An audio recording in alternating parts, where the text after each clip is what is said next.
शैलपुत्री की विस्तृत कथा। नवरात्रि के पावन पर्व पर प्रथम दिन जिस देवी की पूजा की जाती है वे है माता शैलपुत्री। शैल का अर्थ होता है पर्वत और पुत्री का अर्थ होता है बेटी, अर्थात पर्वतराज की पुत्री माता शैलपुत्री को नौ दुर्गा का प्रथम स्वरूप माना जाता है। इनका स्वरूप अत्यंत दिव्य, शांत और तेजस्वी है। ये वृषभ यानी कि बैल पर सवार होती हैं। दाहिने हाथ में त्रिशूल और बाएं हाथ में कमल धारण करती हैं। यह कथा केवल एक देवी की नहीं बल्कि शक्ति, त्याग, प्रेम, आत्मसम्मान और पुनर्जन्म की अद्भुत गाथा है। माता शैलपुत्री का पूर्वजन्म सती था। प्राचीन काल में प्रजापति दक्ष की कन्या सती का जन्म हुआ। सती बचपन से ही अत्यंत तेजस्वी, धर्मपरायण और भगवान शिव की अनन्य भक्त थीं। उनका मन बचपन से ही भगवान शिव में लगा रहता था। जब सती विवाह योग्य हुई तो उनके मन में केवल एक ही इच्छा थी, वे थी शिव जी को ही अपने पति के रूप में प्राप्त करें। दूसरी ओर प्रजापति दक्ष को शिव जी का स्वरूप, उनका साधु जीवन और उनका वैराग्य पसंद नहीं था। वे चाहते थे उनकी पुत्री का विवाह किसी राजसी और वैभवशाली देवता से हो, लेकिन सती ने कठोर तपस्या की। उन्होंने वर्षों तक कठिन व्रत, उपवास और साधना की। उनकी इस तपस्या से प्रसन्न होकर अंततः भगवान शिव ने उन्हें अपनी अर्धांगिनी के रूप में स्वीकार किया। इस प्रकार सती और शिव का विवाह हुआ।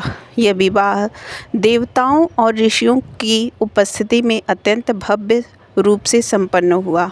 दक्ष यज्ञ और अपमान।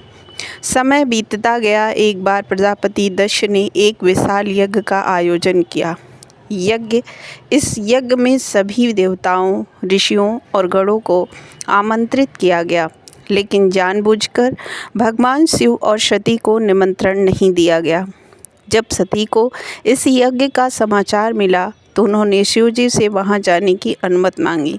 शिव जी ने कि समझाया, जहां सम्मान न हो वहां जाना उचित नहीं होता, लेकिन सती का मन अपने पिता के घर जाने को व्याकुल था, इसीलिए वे बिना निमंत्रण के ही यज्ञ में पहुंच गई।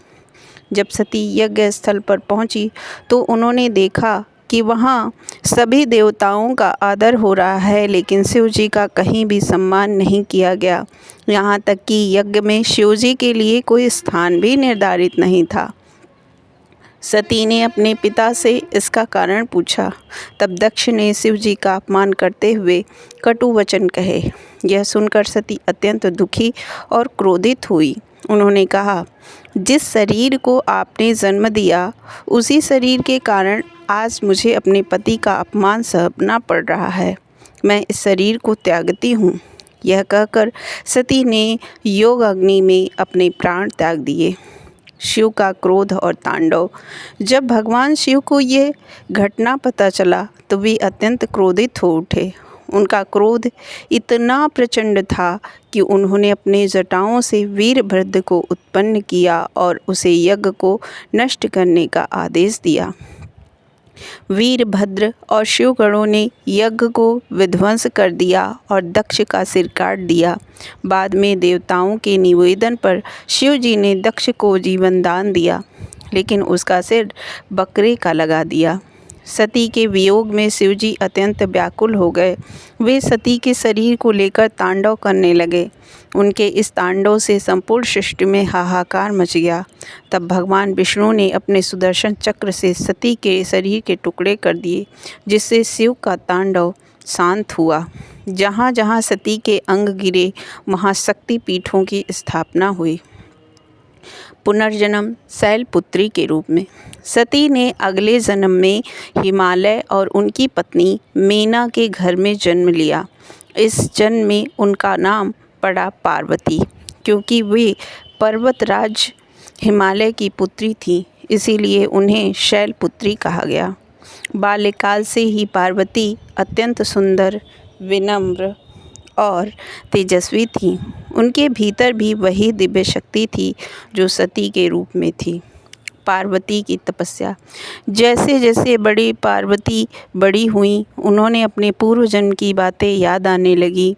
उनका मन फिर से भगवान शिव को पाने के लिए व्याकुल हो उठा। उन्होंने कठोर तपस्या का संकल्प लिया। उन्होंने वर्षों तक जंगल में रहकर कठिन व्रत किए।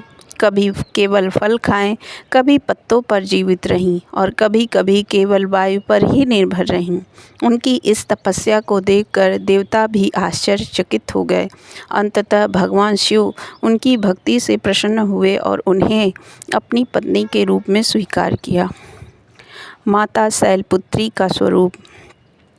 माता शैलपुत्री का स्वरूप अत्यंत शांत और दिव्य है।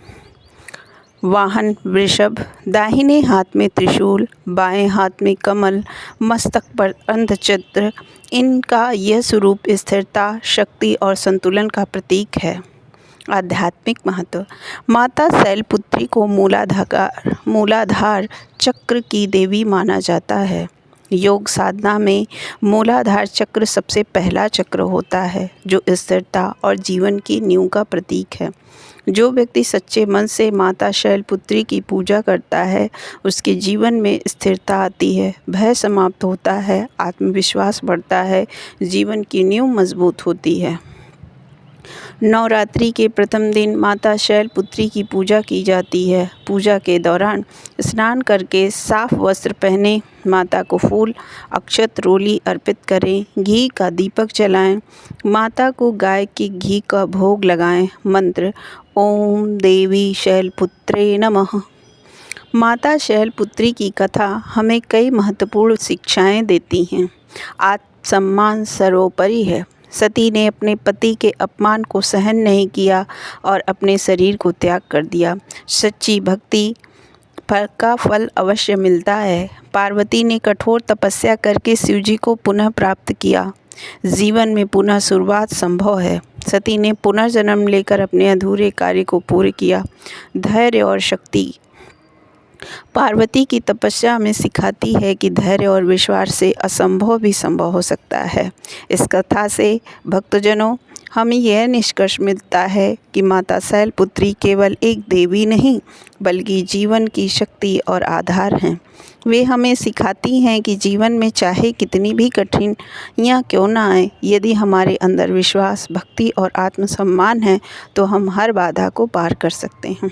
नवरात्रि के पहले दिन माता शैलपुत्री की पूजा करके हम अपने जीवन की नई शुरुआत करते हैं और उनसे आशीर्वाद प्राप्त करते हैं।